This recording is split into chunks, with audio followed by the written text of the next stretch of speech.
आईन सेवा प्राधिकरण पक्षर कतल कैठाठारे सचेतनता कार्यक्रम अनुष्ठित। गजपति जिला आईन सेवा प्राधिकरण पक्षर गोसाणी ब्लॉक अंतर्गत कतल कैठा ग्राम पंचायत रे एक सचेतनता कार्यक्रम अनुष्ठित होईछि।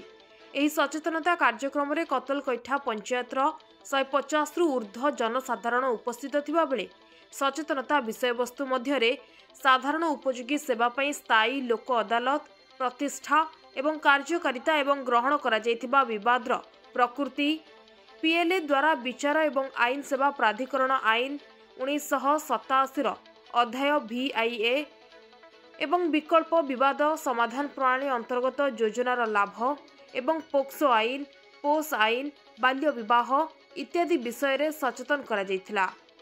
एही अवसर में गजपति जिला आईन सेवा प्राधिकरण सचिव विमल राउल बैठकर अध्यक्षता करी सचेतनता करी समावेश को उद्बोधन देथिले। एही कार्यक्रम में जिला शिशु सुरक्षा अधिकारी अरुण कुमार त्रिपाठी, जिला परिषद सभ्य एस बालाराजू, कतल कैठा सरपंच एस लिंगराजू, पुलिस SIG प्रधान प्रमुख जोगदी विभिन्न सरकारी योजना विषय रे सचेतन कराइथिले।